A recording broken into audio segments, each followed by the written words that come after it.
let's flip over and let's talk about how the ugly witch became pretty. I mean, what a good question, right? Because we have this concept of the Margaret Hamilton and the Wizard of Oz with the green skin and the warts and all that. And some of that's really rooted in anti-Semitism from the Middle Ages. That's a big problem, where a number of tropes that were applied to Jews by largely, the people in power, the Catholic Habsburgs, and then people like that. Um, they're applying these kind of images of what the stereotypes of Jews and saying like, well, they're heretical and bad, and then transferring all that over to concepts of other kinds of heresy, which includes witchcraft as well. So there's a lot of anti-Semitism tied into that image. But I mean, you go back in classical literature, right? And you have Circe.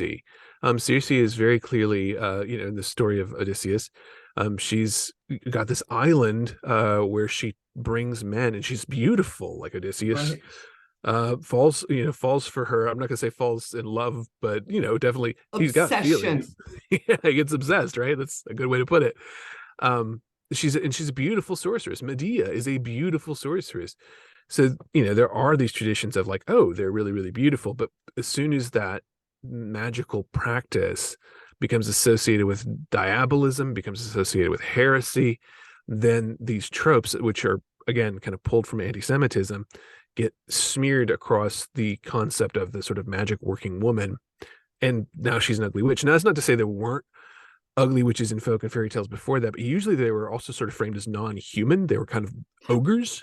Sometimes you would have Right. sort of a cursed fairy types as well. So there are lots of different kinds of sort of witches within that. So we were talking before we got on the air here about Ronald Hutton. And he has this great book called The Witch, which is just kind of a history Hmm. of and he breaks down kind of four different versions of that. And one of them is the sort of like folk and fairy tale, which can go kind of all over the map in terms of beauty, not beauty. But the some fairy tales you have a really gorgeous witch who can do anything she wants, but maybe shape shifts or things like that.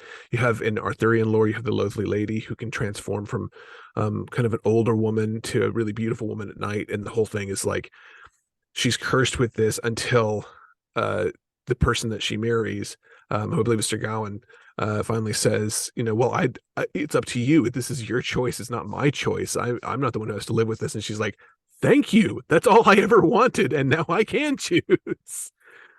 So there's a lot of really interesting stuff that you can get into with presentation of women, presentation of bodies, and things like that throughout this. But so much of it is this smear campaign that I think happened, where you had sort of taken magic and made it into something deeply heretical, and because of that, you could sort of say, well, then that means it's ugly, and it's Right.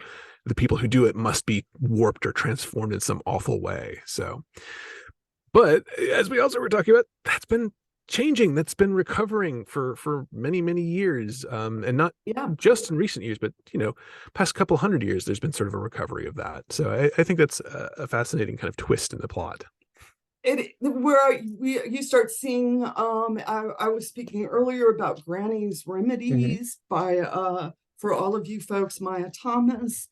uh it is out of the 1880s, and it's basically a book of remedies, but there's these little tidbits of folk magic in it, the working of charms and things like that. In conjunction, when you're sick, you also need to have a charm to help you.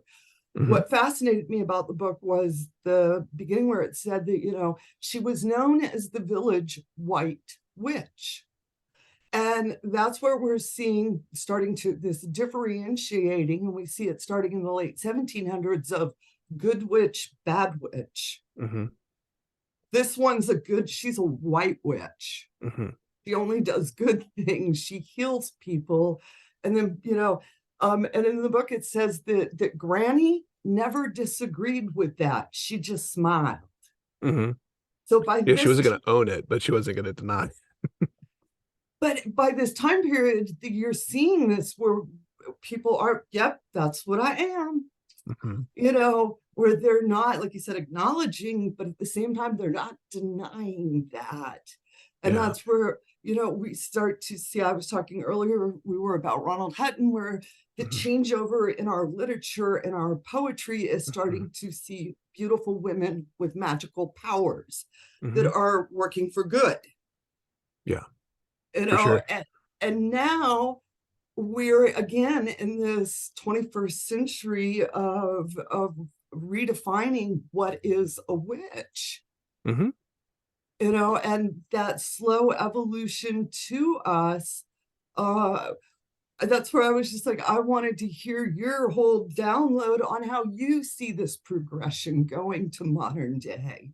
Sure. I love the point that you brought up about the sort of the white witch and the sort of refusal to deny it, but also not necessarily grabbing onto the because if you grab the title witch at any point in history up until very recently, there was always a chance of something Yes. pretty horrific happening to you. Um, so I mean, your story reminded me a little bit of there's a Maryland area witch named Dork. I'm not sorry, not this is what's her name? It, DeGraw, Maul DeGraw. And sometimes she gets conflated with somebody named Maul Dyer. I have somebody who's been sending me lots of really good lore on this, and there's like actually I think two different people that we're talking about here. But one story about this Maryland witch basically says that the same thing happened. People would say, oh, she's a witch, and and she would just kind of laugh, like she was, so refusing to kind of acknowledge this. So I think that's fascinating, and I think once you get past the sort of late Enlightenment period, like you said, kind of in the late 1700s, early 1800s, there is this shift where people are saying, well, you're not really prosecuting witchcraft anymore. There's still clearly a need for some of the things that these people are providing in the community, but we have to be able to differentiate them. We have to be able to classify them in a way that isn't going to excite popular terror, right? Because people still have this diabolical witch in their head that they're competing with. And so by saying, well, wait, what if we call them white witches, right? Specifically here, kind of also referencing like the cunning folk and the cunning folk of England who would have adopted many of these practices. And sometimes these titles, and they take other titles too. You've got, yarb doctors, you got fairy doctors, here in the U.S. we had root doctors eventually.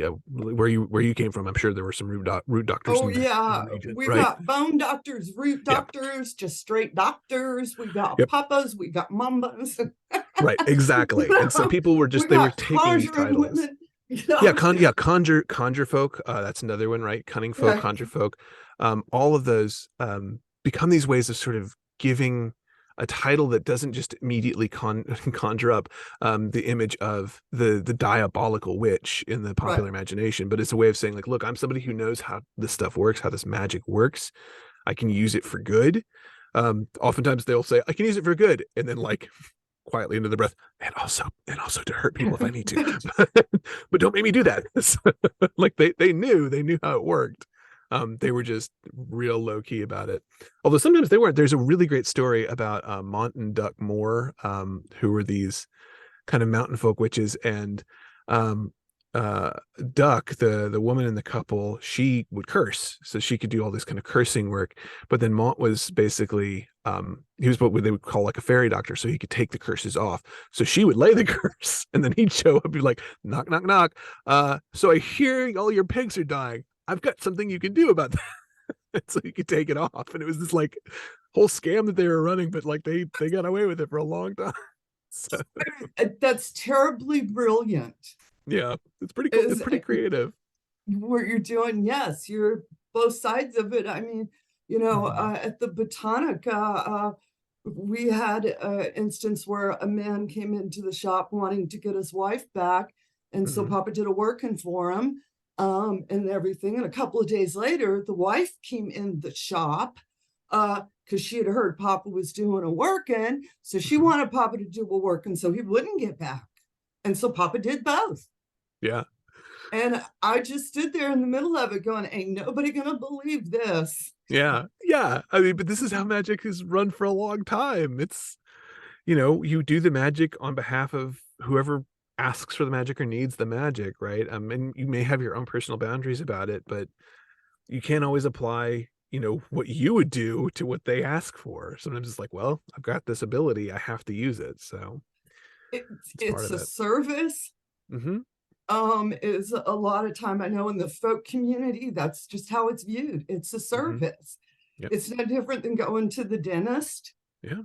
You got a toothache, you need it fixed. You got to get your dentist. You Hmm. got your curse, you got to get your good, root Hmm. doctor, root worker, conjure folk. You get it fixed. Yeah. And sometimes And those powers come with the caveat that they have to be used, right? They have to be actively used by the person who has them or they will go away. So if you're asked to do a working, it's kind of like, well, I guess I got to do it. So, well, I think that's true of a lot of things, though. If you stop doing it, you lose that. hmm, Not for that you sure. can't get it back, Hmm. but like you're saying, it will diminish slowly. If I ain't rode a bike in 20 years, when I get back on that bike, I'm gonna definitely be shaking. Sure. So yeah, Yeah. it does do. I agree with that. It does diminish with it. I want to go back. You brought, the cunning folk over Hmm. to Hmm. for us here. I'm folk witch Hmm. type thing. And as an American folk witch, I draw upon a lot of different flavors, my Hmm. dirt, my region, my culture, my personal experiences, my ancestral stories. Hmm. And I think a lot of us witches in America have a hard time really learning to connect to this dirt. And instead, Hmm. a lot of times we look to our ancestry, our actual genealogy is in Hmm. DNA, and feel like, oh my God, I'm part this, so I must do this magic. Hmm.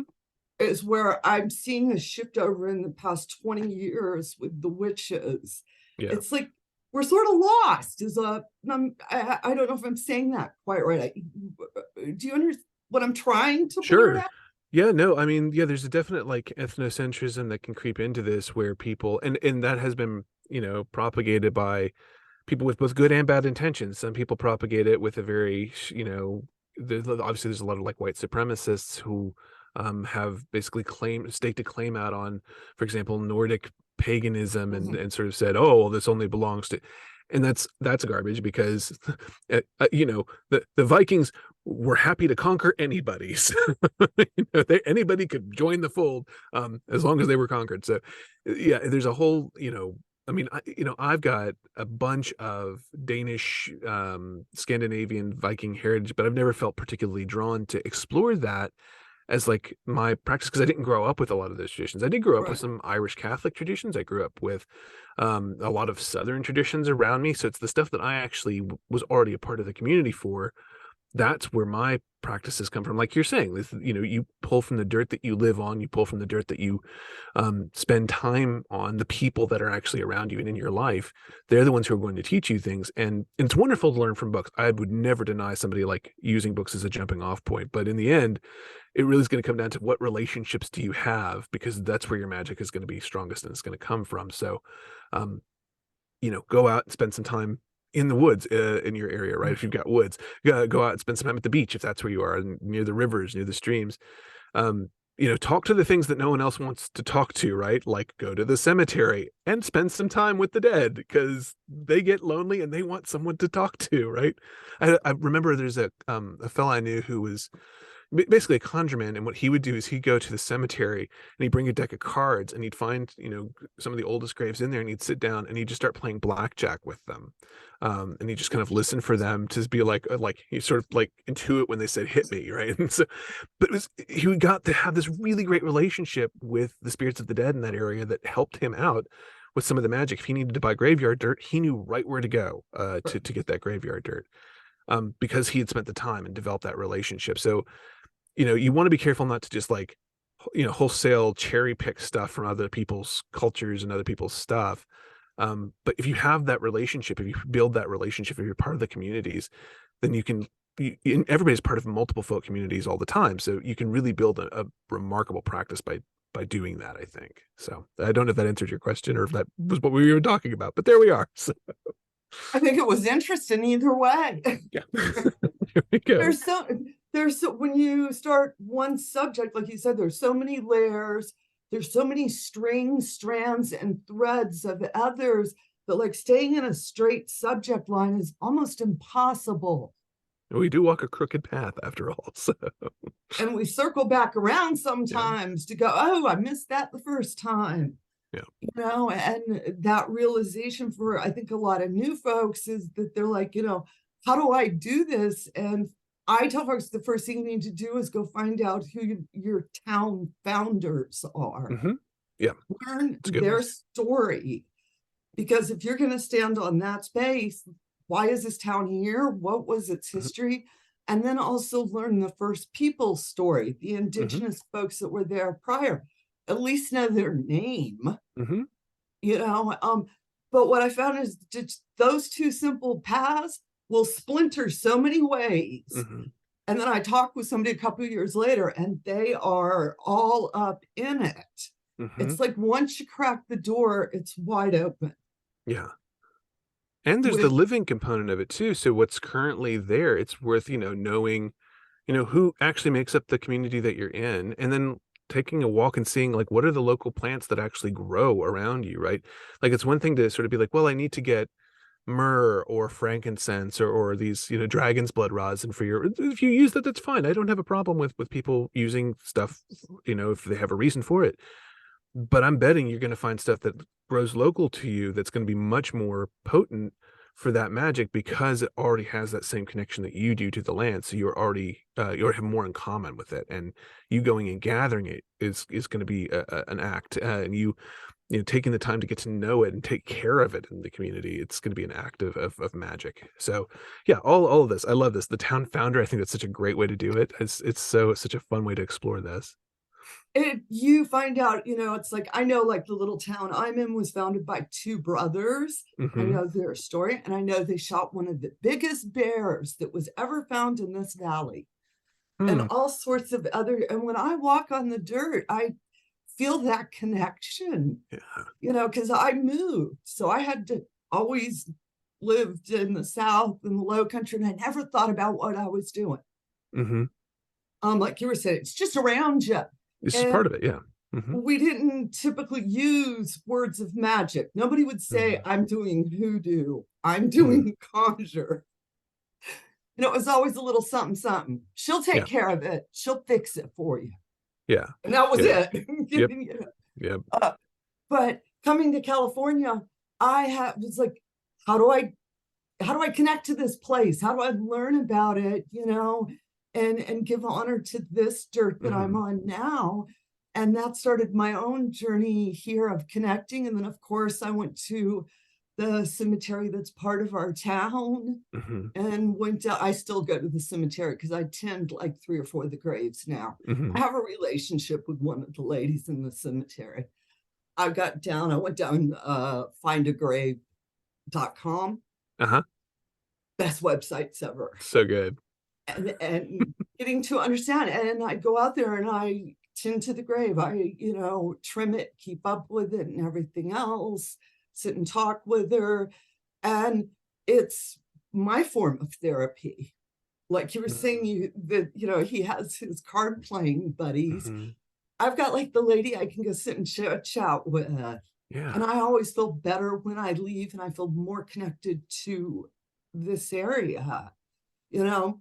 I think we went completely off subject, Cory. We're That's supposed to okay. be, and I think it's a great, because I know my viewers are interested in this when we get into the American witchcraft, Yeah. how we're evolving the folk witches. Like you said, we started out as ugly, we started out in corners, and Yeah. how we're slowly evolving now. And Yeah. where are we going? I mean, there's been such a resurgence and interest in it. And yeah, and that evolution, once you get past, we didn't get into, you had mentioned the art and the poetry component, and the pre-Raphaelites in the 19th century really had a lot Mhm. to do with that. Now, there's Waterhouse paintings that are, the beautiful witch on the beach drawing the circle next to the cauldron and all that. But, in contemporary, the late 20th century up to the 21st century, there's a whole shift where witches are now it's not just that they're sort of fetishized as a sort of like sex object, because that did happen for a minute there. But they started to be sort of I want to glamorous. interrupt Mhm. that one for you witches out there when we talk about the fetishization of Mhm. witches. it really, its height, its zenith in the 1920s, 1930s. And we see it on Halloween cards of Yeah. these young women. Hmm. Very suggestive. I mean, it's like their idea of porn. Yeah. They can It's get almost these like away with. Betty Boop poses or Betty Page poses. I guess it could be either one. But yeah, no, yeah, I know what you mean for sure. But then Okay. yeah, you get to then, but the 1960s, you have things like Bewitched that are on television, where you Mhm. have sort of Elizabeth Montgomery, beautiful woman, who is also, she's also kind of the sort of domestic ideal that they have at the time. And there's problems with that, obviously, but there is also this sense of like, oh, she can be a witch and have a place in this world. And you see this kind of evolution during the back half of the 20th century where yeah, we still have the kind of the ugly witch trope floating around in there from time to time, but more and more we're seeing it as a sort of fascinating, powerful thing. We see a lot of witches portrayed as very powerful um, members of society, right? For better or worse, just kind of depending on what's going on. You think about, on the negative side, you had things like Rosemary's Baby, which the sort of the witches, the coven next door, right? They're kind of glamorous, high society New Yorkers in a lot of ways. So Yeah, the 1970s had some terrible witch movies. yeah, Oh, it was terrible, just, but also delightful. Like I don't know, like I enjoy them too. It's so weird. there is a cult why Mhm. where you just want to watch if you're into those movies. Yes, I Yeah. agree with you because I watched a couple of them the whole time going, this is so stupid. And I Mhm. don't, and I still keep watching because I'm entertained. Sure, because it's fun. It's like, oh, is this what you think we do? Okay, I guess you can keep believing that, but fun. Well, But you and like, see, what is it? Kim Novak, Bell Book mhm. and Candle. Oh, she's beautiful in that, right? But yeah, that's so weird. Like she can't cry, witches can't cry. Yeah, they're still they're trying, and I find that movie where it's almost they're trying to dehumanize Yeah, the beautiful witch. yeah. Now, Which I think that happens a lot, and I think we've seen that happen in the 21st century too. There's a sense of there are definitely people who want to make us feel less than human or less than for whatever reason. And being a witch is maybe one way to do that. But I've also seen a lot of people say, you know what, I'm gonna lean into that and sort of take that back. And so we have a lot of people who use the witch aesthetic, if nothing else, as a sort of way to sort of rise up in power, rise up in sort of their ability to sort of claim that for themselves. And I think there's some beauty to be had in that. I love it when it's balanced with understanding what witchcraft is and how folklore plays into that. But it is also I think it's a really interesting way that we've gone with that. absolutely. I think a lot of us, we were talking the history, the evolution of, Hmm. where we come from and how important it is that we do know our history, or at Hmm. least have a little understanding. Because I know some of you witches out there are like, I don't want to read another book. Um, and then the other half of you witches are out there going, what books do I need to order? Yeah. Because a lot of our community, we are textual as we read our knowledge. Like a lot of the community is solitary. So the Hmm. only way they get instruction is through text, through reading. Hmm. And so our books are very important to us. And that, we're seeing the evolution of the witchcraft books themselves. Because, like, we have books out of the 1970s. I got a couple down here on my Hmm. shelf that are just terrible. Yeah. It's Robert Graves Hmm. The with white goddess. Yeah. with a little overlay of some Wicca put together, and Yeah. and you're like, oh no, no, no. Yeah. I see the 70s and the 80s where it was very much a focus on European or Yeah. British folklore. Yeah. Uh, where I'm seeing now in the past, I'd say just as 2010s, we're starting to shift back into our own regional Mhm. folklores. Yes. We had to go across the pond to come back home. Yeah, well, I mean, we have such a hard time leaving that behind, and And what's so funny is like most Americans are not coming from a British background, and yet it's so predominant for us. And it's Yes. fascinating because it's like it's and it's part of that sort of cultural hegemony stuff that happened where like that was the dominant power, and so that's kind of what sort of controlled how we think about our culture for so long. But now we can say, well, you know what? There's a lot of cultural streams joining into the river that we are now, and we don't have to stick to just that one weird little tributary. And we can look at the river that actually exists now too, and say like it in and of itself has its own power and majesty and beauty. So Oh my gosh, you gave me a little bit of chills because I was like, that is so, so true. Where, the returning home, and I'm seeing, more books and which are mhm. coming out and which are based within that regional, cultural, personal experiences, the crossroads that they stand on. Yes. Oh, crossroads is such a great metaphor for it too. I love that. Yeah, well, I often tell folks I'm a crossroads witch. Yeah. I'm Southern conjuring, so I have many different influences coming at me, and I want to give honor, reverence, and respect to all of them. Hmm. And it's been hard, at times trying to figure out how to say it right, how to Hmm. do it right. Am I Sure. stepping on someone's toes?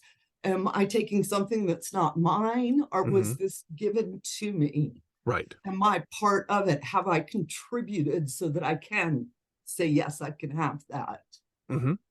You know, Right. It's that relationship, right? Like, and that's the thing I think is really important. You're doing the work of struggling with that and asking the questions of, is this okay for me to work with? And you're gonna actually wrestle with that question. We have a lot of people who don't do that, and that's where I think people get into a lot of trouble. So I really appreciate that you are making that effort. uh, I a work in progress, and Aren't we all? when we deal with the Southern magic, we're dealing with this funky gumbo, Yeah. and always Hmm. going back to the gumbo okra Africa Hmm. and how that really influenced, especially the region I'm from, Low Country. Hmm. All right, our hoodoo and our Southern conjure run so close together at Yeah. times. It's I don't know where it ends and begins. Right. Well, And yeah. And it's still alive too. So it's still exchanging. Like the two components still exchange, they still interact. It's I mean, you can't like hermetically seal off any one magical practice or it dies, right? Because they're built on living things. They're built on living plants, built on living relationships, built on living magic. So if you seal it off, then it doesn't exist anymore. It's just a historical artifact. But you see how it relates to other things. And I love that point. Hoodoo and Southern Conjure, there's some things that are almost indistinguishable. And so you kind of have to figure out like, well, where am I on this? And what is the line? If I'm making a packet spell, you know, or a bundle spell, right? It's basically the same thing as a mojo bag, but do I want to call it a mojo bag or not, even though it's basically the same function, the same form. And so then there really is that negotiation that you're doing, but in the end, the magic is still there, right? You still have that magic and you still work with that magic. that is so that you brought up the mojo bag, because that Hmm. was a very big thing for me for a while, of wrapping my head around, Hmm. can I call it mojo? And because of my experience in the Botanica, Hmm. working with hoodoo practitioners, Hmm. I was told that it's called a mojo, damn Sure. it. Hmm. And so I said, okay, fine. That is what I shall call it, you Yeah. know? Yeah. And you're there in that practice working with the people who call it that. Yeah, of course. And so it's, for me, a lot of it, it's not that I read it. I'm dealing with the living practitioners of Yep. this. And this is what they're telling and Yes. everything. But I was at the shop for 20 years, and uh Papa Nico, who owns the shop, has Hmm. been a mentor of mine for like 29 years now. Uh-huh. We're going on 30 years of That's I a was a young witch who walked up to mhm. him and was like, hey, you got a black candle? And then there it all went. Sure. And being exposed to these people and wanting it points to where can I share and where can't I share? Hmm. Because there are other folks that should be sharing that, not Sure. me. Hmm. And again, where's the line? Hmm. I don't know. I think as long as I'm thinking about it and asking myself, I'm Hmm. doing good. Yeah, that's the work you got to do, right? Is keep asking the questions, and sometimes you're going to make the decision that, you know what, this one isn't for me, but I can tell you who you should talk to. That's perfectly reasonable. So, Yes. Yes. Thank you for saying that part too. Cause I was like, sometimes you just got to be able to be like, not my story to tell. hmm, yeah, And yeah, really getting that it's not your story to tell. Cause I for do sure. see that now. My new slight obsession is the TikTok app. Hmm. I'm like watching it and everything. And I I get a little concerned because it's how much context can you put in a 60-second clip? Right. Yeah, it's hard. It's doesn't lend itself to depth or context. It's great. It is great as a kind of like, hey, do you need to know what questions to ask to go deeper? We can get you that. But if you're trying to get the real depth, like, like you've got the chicken foot earrings on. We got commented about that as we were starting up. Like you Y'all could see my certainly, little which I love, but like those that form, that chicken foot, there's so many different things that can tie into. You've got the lost luggage spell. There are yeah, people who use them to sort of strip away curses and things like that, right? they're good And for then you can scratching on. exactly. They come from, this tradition of putting black chickens in your yard to scratch up the hexes and the curses that were being left. You can't get all that depth in a 30-second video, but you can find out that chicken feet are magical and maybe you should go look them up. So, I mean, that's kind of the balance that we have to strike with this, social media Well, coming at us so fast. yeah, we have where is the modern witch today? And Yeah. how are they getting their information? What are good places to get it from? Hmm. As I think a question a lot of us are, because we have so much information, Yeah. you can get lost on all different places. What would be your advice for learning discernment, I guess, is Oh, what. that's a beautiful question. I love that. How do you learn discernment? Most of it's listening. I think that's what was it? I mean, I don't know if you grew up with this phrase, but we were given two ears and one mouth so we could speak half as much as we listen. Yeah, did you grow up with that My one too? grandma said that. Yeah, yeah. Grandma was onto something, wasn't she? Yeah, so listen. Yeah. It's God gave you. I can remember. 2 ears and one mouth. Yeah, no, yeah, I think like the listening is the first step, right? You listen to what other people have to say and you spend some time with that. I think one of the big problems we have is that everybody right now feels like there's a pressure to become an instant expert at whatever it is. And so you have people who will dive into a practice, do it for a month or two, and then they'll start kind of turning around and trying to teach it to other people. And I love the enthusiasm. That is Right. beautiful, but you're not there, right? You just haven't gotten enough, you haven't listened enough to get the depth of things. Now, if you're coming from your own practices and your own story and your own history, that's one thing. Right. And it's beautiful when people share that. But when people are trying to learn something new and then immediately turn it around, I find that's where they get into a lot of trouble. Where I see that really is with the tarot readings, where I'm Mm, gonna learn to read tarot so that I can charge people money for it. yeah, yeah. And And and I don't have a problem with people you're charging money for tarot. but you're losing, and Yeah, they're very quickly, like you said, at 3-4 months, I'm a tarot yeah, expert now. You don't have the history of divination. You don't understand how that divination is working through tarot within yeah, 4 months. yeah. And nobody can No, be that. And but where for me, my red flag goes off is the idea that people are looking at the craft as how can I make money. yeah, And yes, we do, some of us offer services, but this is for many of us a spiritual, if not a religious practice. Yeah. you know, and we've got these two worlds colliding because we have folks in which are coming into the community just so that, like you said, learn a skill so I can charge for it, Hmm. become an expert, write a book so I can charge for it. Yeah. I mean, there's the whole, And I mean, mentality that I think has come with, let's, get your certification in this so that then you can go out and do that as a job. Well, sure, there are people who make a living doing this, and some people are very good at it, and I don't begrudge them the ability to do that. But most of the time, those people have either built up practice from years and years of study and work, or they're a charlatan and they're sham and they're scamming. As there's somebody I saw who was charging like $900 for divinatory a single divinatory reading, and and they were sort of do I get justifying this. champagne with that?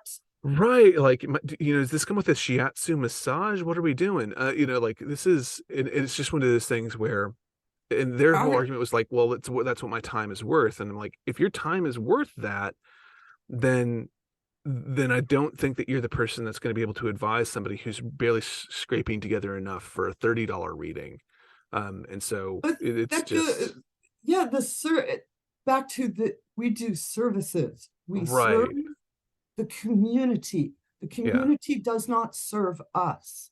yes, what a nice way to put that, for sure, And that's where I think the flip is happening, where people are, what can the community do for me versus what can I do to be of service to my community? How yeah, can I be, of benefit? How am yeah, I being a productive citizen? yeah, Uh, and that we do services for folks, not because of all the money, but mhm, because that's what the need, that's our niche. yeah, It's this, that's what God gave me, and I'm going to use it, but I have to yeah, use it wisely for and to, sure. you know, I know, and I keep talking, I'll go back to the Botanica. Papa had like a sliding scale Hmm. as far as how much did that cost. Well, it depended. Hmm. It could go anywhere from free to up to the top of the mountain, Yeah. because he knew the people, he knew Hmm. their stories, he knew their circumstances, Yes. and he understood that for one person, that $20, that was a sacrifice versus the $200 of someone else. Yeah. you know he I Papa would say he charges just enough to make sure they know it came out of their wallet. That's a good way. Yeah, because you want it to have meaning, right? You want it to Mm-hmm. be meaningful. I also think that's how speeding tickets should work, but that's just me. Like, you charge me $100 for a speeding ticket. Like, I'm aware that you've charged me $100 for a speeding ticket. You charge Jeff Bezos that doesn't count, right? Like, that didn't matter. Um, Right. Yes. but yeah, but yeah, no, I mean, and there's so many like magical traditions. Like, I think about Pennsylvania German Brauerei, and like Mm-hmm. for those practices, in many cases you weren't allowed to actually exchange money. Like, somebody could make Right. you a donation, but they couldn't like hand it to you. You had to be like put in a basket full of like jams and breads that they were giving you as a gift. So there were very specific rules about how that, and it was always treated as a sort of like, this is, like you said, a service. And I'm sitting here as somebody who's written books on witchcraft, and I do make some money from that.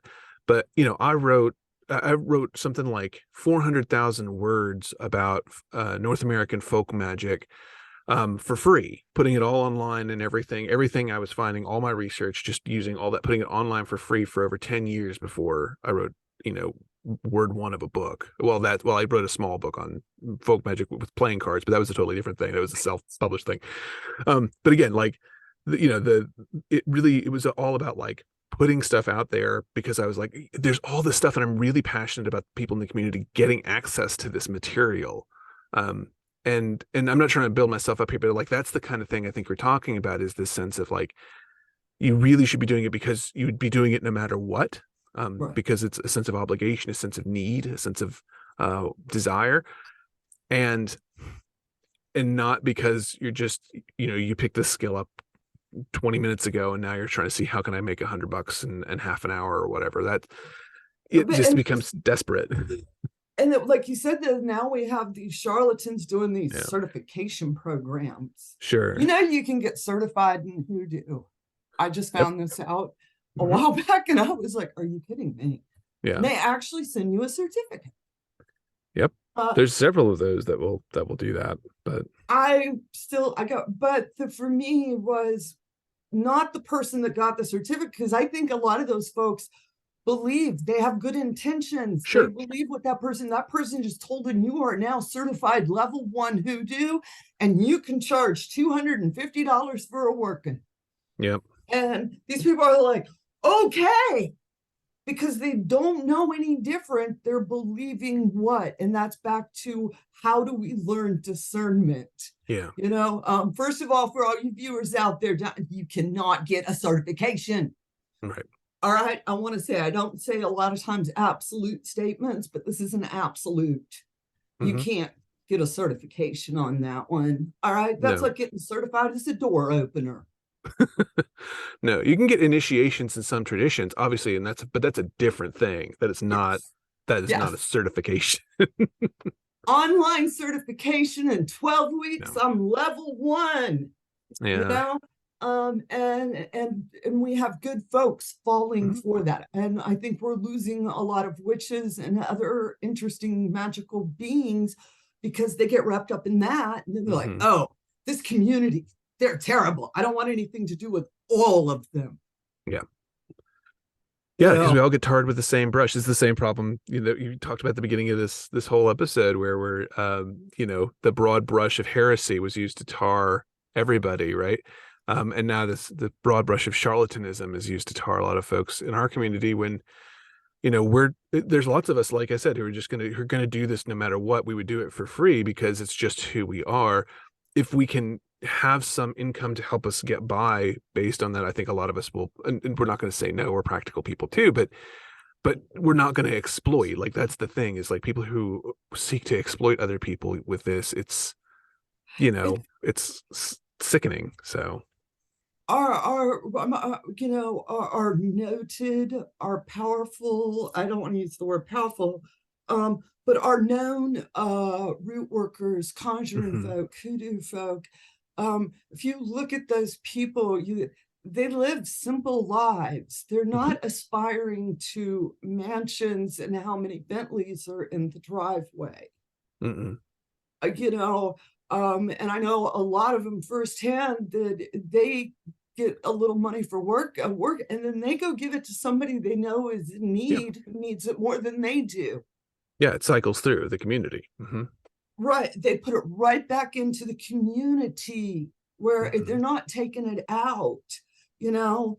And us as modern magic folk need to be aware of keeping our money in our community Hmm. and not giving it off to entities and corporations that put magic labels on things. Yeah, it's the whole Sephora Okay. witch kit thing.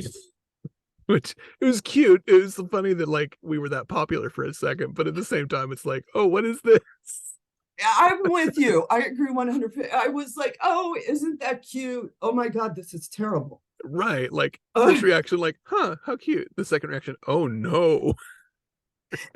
where you're taking it out and we're becoming watered down, commercialized. And now we are also dealing with an emerging subculture of Hmm.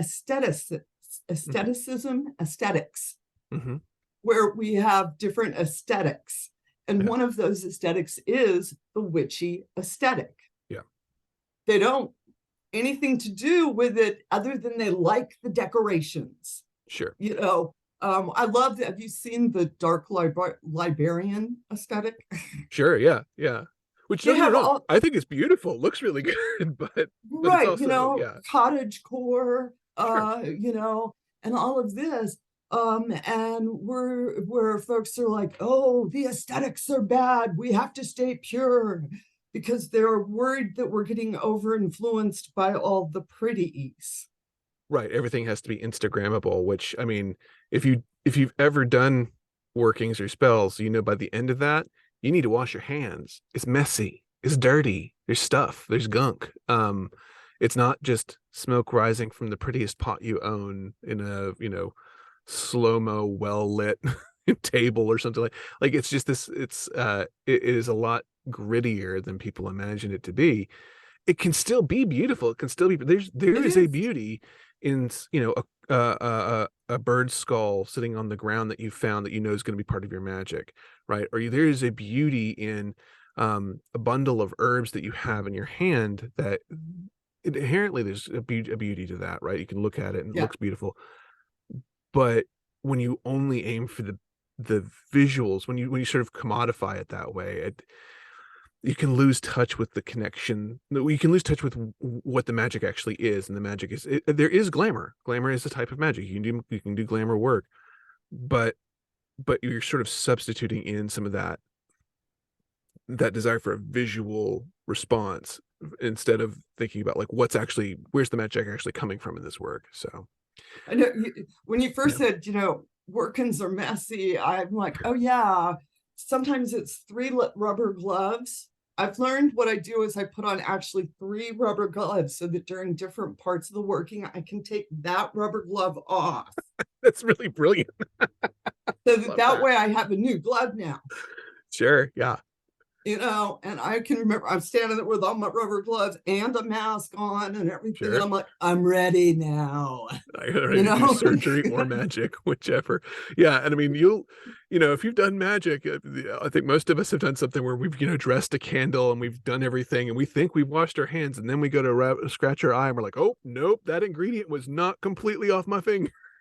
I, that was the one thing I do have to give. Uh, Papa Nico is a Mhm, stickler for a very clean, organized workspace mhm, with he has safety protocols in place. yeah, That's why I learned to put on three rubber gloves so mhm, that way I can just keep new, look, fresh. I'm ready yep, to touch that now. yep, Uh, and everything because some of the ingredients that we work with are baneful, yeah, downright dangerous, sure, and always being mindful of that. But there is a beauty, like you said, there is such a beauty in it. yeah, But I can't put that on Instagram and ever have it translate. You have to no. be in the room with us. Yeah, yeah, I almost wish we had more of the, like, there was a thing going around where, somebody had said, "Show kind of your magical tools," and we took photos of our magical tools and laid them out, and sometimes they would look very pretty, but, like, the prettiness wasn't how they were arranged, it was seeing, like, everybody had red thread. That just was a thing in everybody's collection. The beauty was the fact that, "Oh, we all have some of this stuff that's very similar." The magic is running through all of this. And it wasn't about, like, how pretty did you arrange it to look like, it was very much about, like, "Oh, I can really see the power in the thing that you're doing or the power of that object that you use," and it's not about how well you photographed it, it's about the sort of you can almost the visual weight that it has because it's almost oozing that magic. So, Yeah, and you just can't in, social media, internet, translate that energy. We used to have an old conjuring woman that would come in and she carried an old school sewing basket. It was almost mhm, like a picnic basket. It was an actual sewing basket that she had, and she had all her stuff down in there. And she would get to looking in there, and I, of course, was looking over her shoulder, like, what you got? What you mhm, got? And she had red thread and red yarn. uh-huh. It's one of the things I remember, was she was into advanced magic. Uh, but the simplicity of her things, if they were just laid on a table, You wouldn't you would, know. You'd be like you like, "Are you like a magpie or why do you collect all this stuff?" And you're like, "Yeah, I am a magpie. yes, but That's when it." she's there and she opens that basket up, we're all just like, oh, she's opening the basket, Yeah. because you can just feel it coming out. Yeah, yeah, yeah. you know, Oh, it's- man, that feeling when you really feel somebody's got their work and they're working together and you can they bring it out, like, it's a little, like, sizzle on the top of the skin, right? The little, like, oh, that just kinda zaps you a little bit. Ah, I love that. I've got a and few objects that do that, but I love it, so and that's our young, next generation folk. Mhm, I I think that they're trying at times to use social media to replace that with these pretty pictures. mhm. not Yeah. understanding because you don't, a lot of us are solitaires. Hmm. So we don't get around others. You only know us, what is it? I was reading, they said like 80% of witch folk are solitaires. So it's like Hmm. only 20% of us are in covens, Hmm. and so how do they get the same experience of opening up the basket or standing next to Hmm. somebody who opens up their basket? Yeah, and they're not gonna. I mean, every once in a while, I'm sure it can happen. I'm sure magic can manifest in lots of ways. Sometimes I'm sure it comes through the social media feeds and people get it. And I don't fault. I really don't fault the people who are participating and wanting to do this. This is just the Yes. vision. This is the language they know right now. This is, when we were growing up, we had movies like The Craft and things like that that maybe titillated folks and got people interested, or you had, like we said, Rosemary's Baby, where it's like, oh, what is that? It's not real, it's not serious, but it excites that little piece of our brain that says, well, I want to know more, right? I want a little bit more of that. And if that's what they're getting out of it, and I think there's people with really good intentions on TikTok and on Instagram and places like that that are trying to stimulate that response. And I don't worry about them, they're going to get there eventually. The problem is, I think sometimes the path gets really clogged because there's so much of the stuff that's not going to serve them along the way. So it's that discernment again. They've got to get the discernment needs to be in there somewhere to help figure out what's working and what's not. I think what's fascinating because without calling out Pete, your age, like we have a pre-internet Sure. life. We Hmm. remember life before internet. We're dealing with generations that do not have that. Right. And so what we're really starting to see here in the past 10, 20 years now is we're getting a new offshoot of techno witches. Sure. Hmm. And like you said, for them, social media is their magic. Hmm. Sitting up that is creating magic. And for us old school ones, we're like, all right, what are they doing? And how do you figure it out? And are they getting Hmm. the thrill of opening the basket? Because that's the Hmm. only way I know to get that energy. But I have to give space for these folks because, like Hmm. you said, they are getting a little something. Magic works in mysterious ways and pops up places, Sure. Yeah. but us old stodgy ones do have to give the techno witches the rooms to grow and create Hmm. this new magic Yeah. because that's what it is. And make mistakes. I mean, heaven knows, we've made mistakes in our generations too, lots of them. Um, so there has to be room for that, and I think that's the social media. That's just it's a place where there is room for mistakes, and those mistakes, most of the time, at least I will say this: most of the time, someone setting up a really pretty altar is pretty innocuous. It's pretty harmless, even if it's also basically the equivalent of eating, a chocolate frosted donut for your dinner, right? Like there's not a lot of nourishment to it, but it's fine once in a while, I guess. It's just something where I think that being able to figure out like, oh, I just ate a dozen donuts instead of anything of substance, being able to make that discernment again, like that's where, and it just takes each generation takes time to do that. And I'm not perfectly discerning either. I fall into plenty of like crap traps where I'm like, oh, this sounds really interesting. I'll start following it. I'm like, wait a second, this is not what I thought it was. So, you know, I have faith. I have faith both in people who love magic and in the magic itself that things will be okay. But it is incumbent upon us as the older generation to be like, hey, if you feel like doing that listening thing, we do have some information that maybe we would like to share. So, Yeah, and where our best information is we're an oral tradition. yeah. Hmm. You just got to sit among a group of magic folk for the evening and, like you said, listen. Yeah. Yeah. Because we don't write that stuff down. Hmm. I Yeah. keep Or if we thinking, try yeah, to, I'm right. yeah. You If we know, try to, it's never full. It's never complete. Like you really do need the context. So yeah, I've tried writing it down and I yeah. can't get the words to what that experience was. You Hmm. know, um, I danced around a bonfire on a full moon.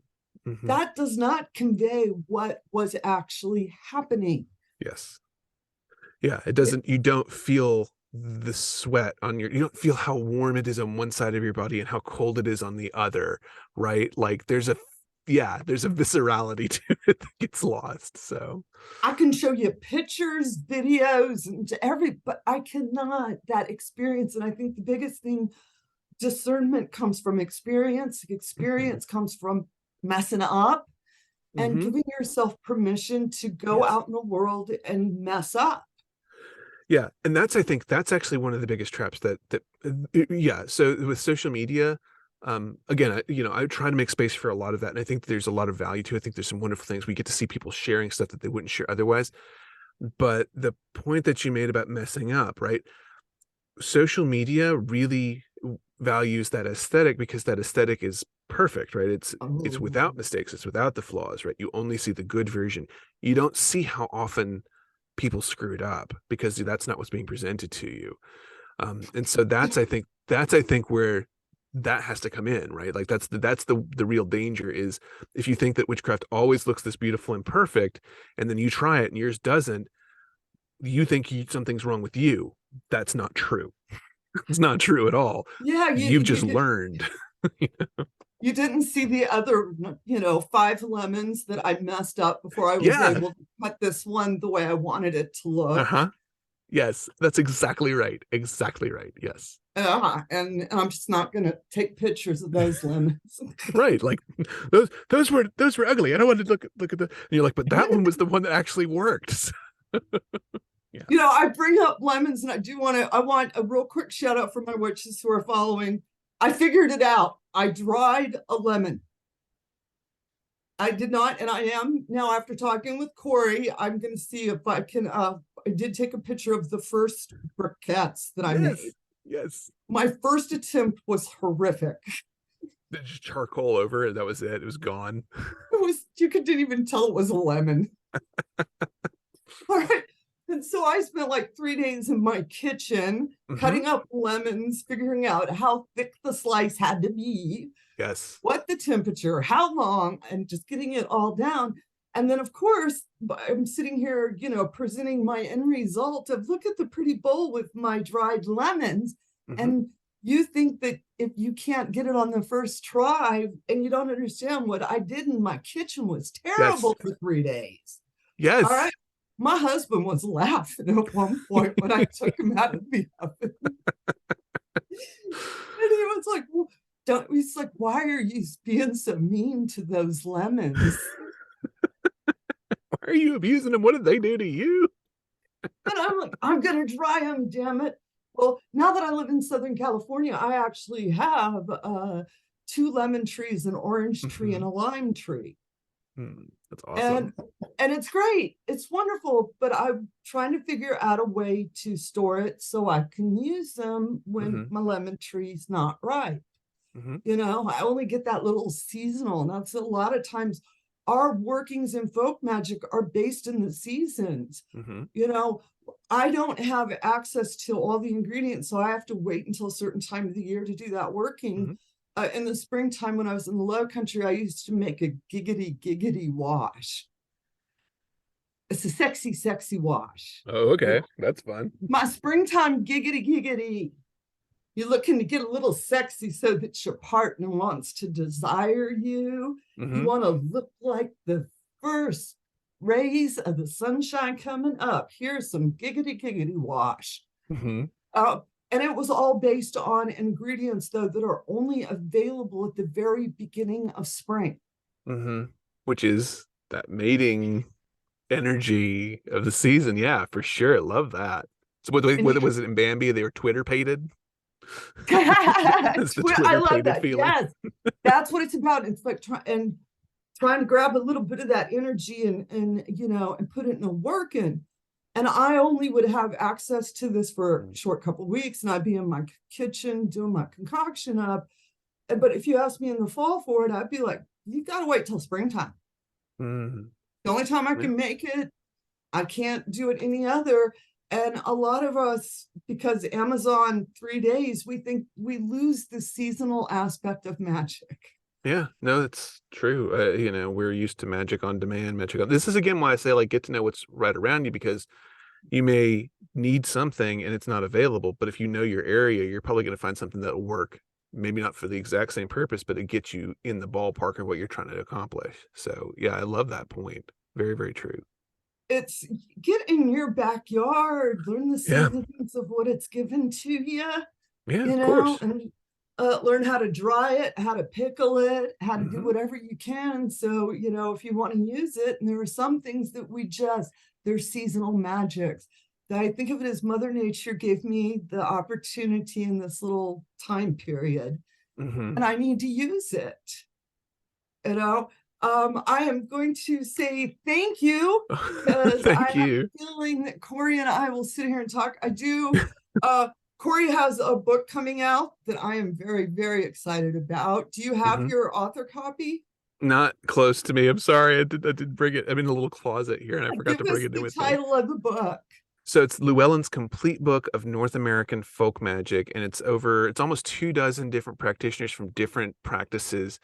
We say that like it's not, I edited it, so I wrote a lot of like the introductions and the little interstitial bits, but mostly it's practitioners in their own words describing the practices they do, giving you some context and some insight. They'll talk about, do they feel like the practice is a closed practice or not a closed practice, or what are the boundaries around that?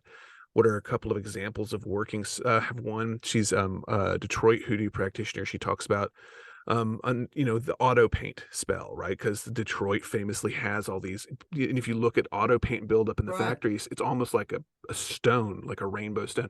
So lots of really cool stuff like that. That's very specific to particular regions or particular practices and things like that. Good jumping off point, I think, for learning about all kinds of different folk magic, kind of throughout North America. And we've got, Canada down through northern Mexico covered. So lots and lots of really interesting practices, I think. So that's coming out in should be April of 2023 here. And then I'll also have another book that I wrote with my podcast co-host, that kind of goes a different direction, which is like we were saying, what's in the basket when she opens up the sign. Well, we said, well, most people who practice magic, they don't have the money to go down to the local, witchy shop or wherever and buy all their ingredients. They used what they had. So we basically went around the house and did like a tour of the home, looking at all the stuff that you already have, and saying like, what everyday magical objects do you have? We called it Conjuring the Commonplace, a guide to everyday enchantment and junk drawer magic. So it's, what's in your junk drawer. You got a couple of buttons. All right, you got a divination tool that you can use, right? Oh, you Like didn't that just, kind of.